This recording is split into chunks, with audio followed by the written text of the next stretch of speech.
Today we are going to discuss multi-member governing bodies and proportional representation. Let's start by defining what we mean by multi-member governing body. We are talking about any policy-making body that has multiple members.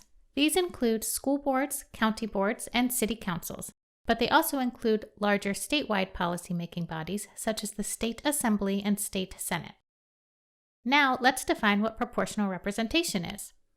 Proportional representation means that the representatives within a policy-making body proportionately reflect the ideological divisions within an electorate. The National League adopted a position that supports the use of electoral systems that allow for proportional representation in June 2020. But which electoral systems support proportional representation? To start, proportional representation cannot be achieved in single winner elections. Single winner elections are winner-take-all. Multi-winner elections need to be in place in order to achieve proportional representation.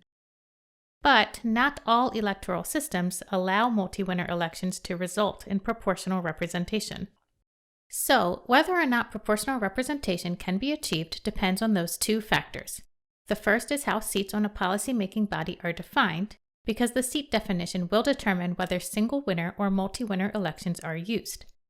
The second is which electoral system is in place. Let's talk about the first factor, seat definitions. Wisconsin uses 3 different types of seat definitions on its multi-member governing bodies. The first is apportioned or geographically defined districts. These lead to single winner elections. The next is numbered seats. These also require single winner elections. The last is at-large seats. At-large seats can have multi-winner elections whenever more than one seat is up for election. Some bodies also use a combination of these seat definitions, such as having some at-large and some apportioned geographically. This is seen in some local school boards in Dane County. Let's walk through some examples using our current electoral system, plurality, in combination with some of these seat types.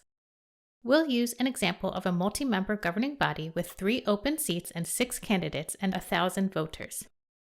We'll start with numbered seats and our current plurality system. We've got 6 candidates. There's one major issue being discussed in the community that most voters are focused on. We'll call it Platform 1. It could be various things depending on which governing body this is. If it was a city council, for example, Platform 1 could be something like a large transit project. Let's say 3 of the candidates oppose Platform 1, while 3 support Platform 1. In numbered seats, candidates declare which seat they are running for, and they can see who has declared prior to them. So they tend to split up in a way that allows them to compete with dissimilar candidates. They try to avoid competing with similar candidates. So in this race, you may end up with the candidates evenly split. This isn't always the case, but it is a likely outcome. So now we have 3 separate single winner elections. Now let's say 51% of the electorate opposes Platform 1. Well, each voter gets to vote in each election, so that 51% can easily win 100% of the seats. This is not proportionally representative of the electorate. The 49% of voters that supported Platform 1 are not represented on the resulting policy-making body at all. So we've seen that numbered seats led to single winner races, which cannot lead to proportional representation.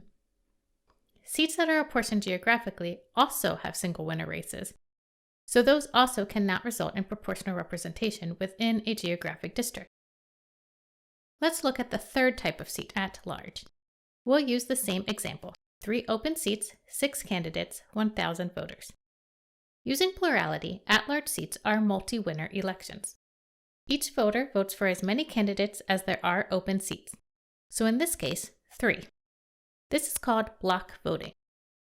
This means that if we have the same roughly 51% majority opposing Platform 1, that 51% can still easily win 100% of the seats. In this example, we have multi-winner elections due to the at-large seats, but plurality block voting prevents proportional representation from being possible.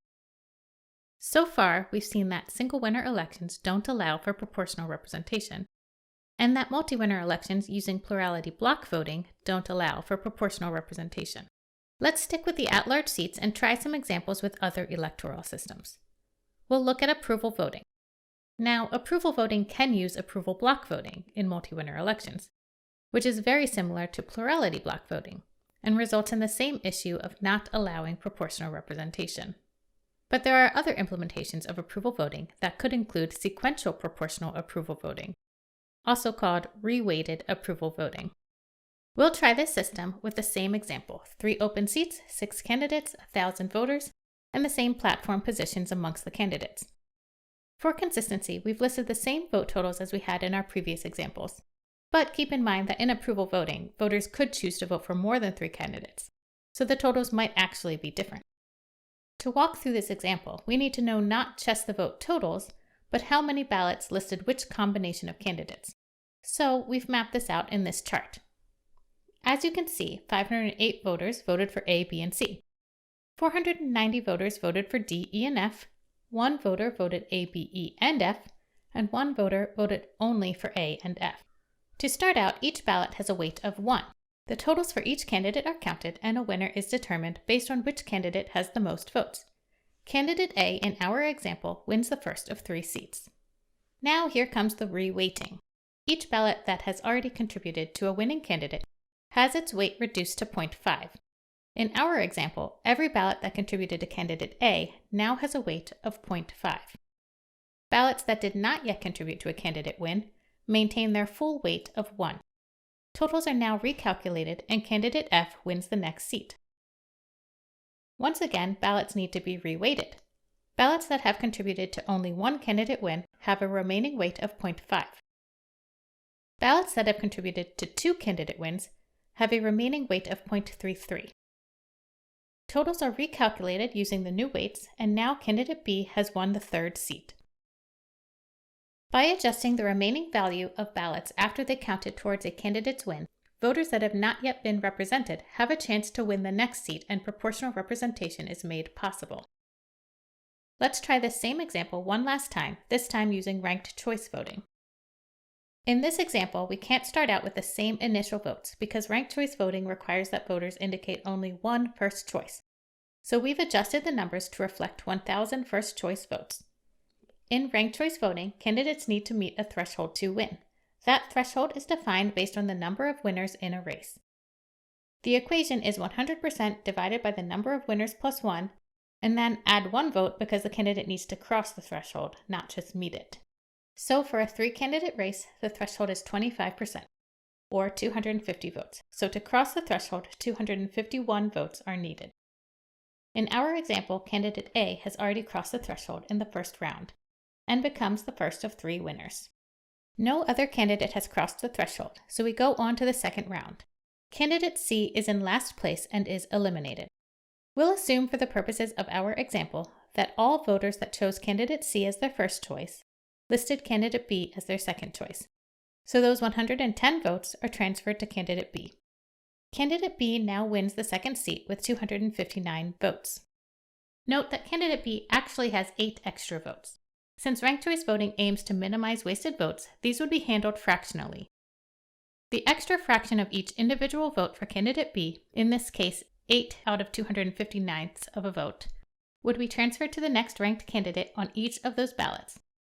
But for simplicity, we aren't demonstrating that on this example. We'll move on to round 3. We've got 2 winners already, and no other candidates have crossed the threshold. So we find the candidate that's in last place. Candidate F is eliminated. We'll assume that half of the voters that had listed candidate F listed candidate D as their next ranked candidate, and half of the voters listed candidate E as their next ranked candidate. Those votes are transferred. Now candidate D has crossed the threshold and becomes the 3rd winner of the election. Ranked choice voting supports proportional representation by ensuring that once a ballot contributes to a winning candidate, it is no longer used to determine the next winner, ensuring that each voter has a maximum weight of 1. This allows more total ballots to affect the outcome and minimizes wasted votes.